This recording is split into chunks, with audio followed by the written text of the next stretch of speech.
99% des gens se trompent sur la meilleure protéine. Alors on parle beaucoup de protéines, de taux de protéines, mais jamais de la valeur biologique. Alors c'est quoi la valeur biologique de la protéine?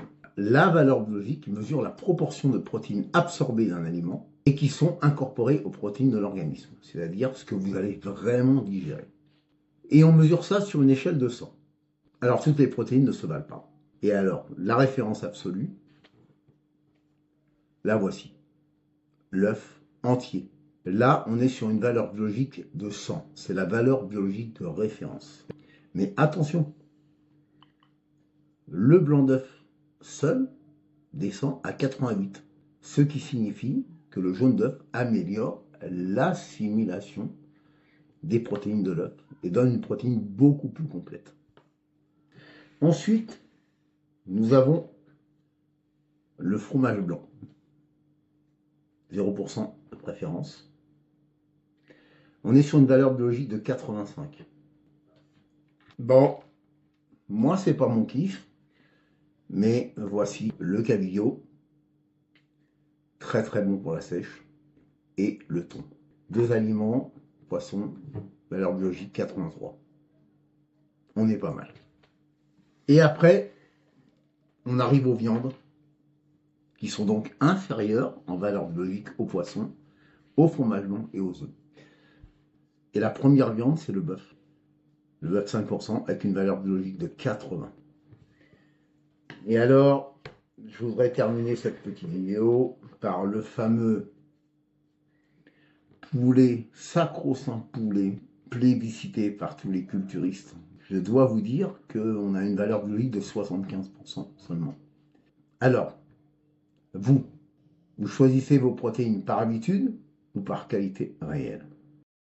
Voici ma routine dans les 5 minutes après le lever. Dans ce verre, je vais mettre de l'eau tiède, du jus de citron, une cuillère à soupe d'huile d'olive, une ampoule de desmodium, et là-dedans, dans ce petit gobelet,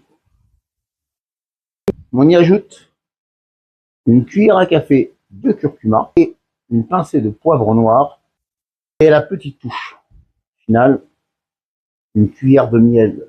C'est dégueu, mais c'est efficace. Skål!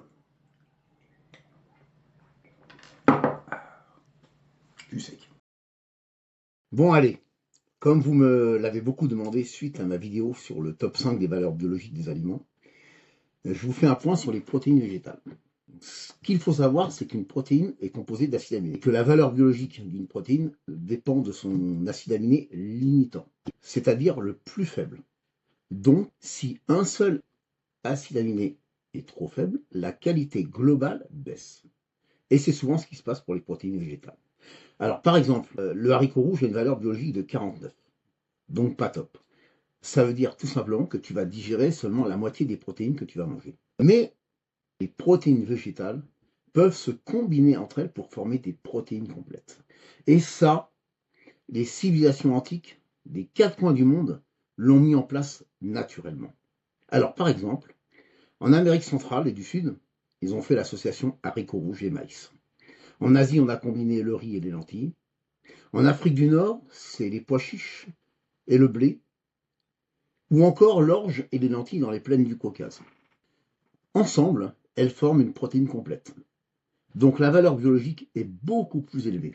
Et pour finir, je rajouterai que certaines sources végétales comme le soja, le quinoa ou le sarrasin ont naturellement un profil super intéressant, proche de la viande blanche. Donc non, les protéines végétales ne sont pas un mythe et peuvent véritablement aider à la prise de muscle. Mais attention, elles demandent plus de structure et de compréhension. La nutrition, ce n'est pas une opinion, c'est de la science.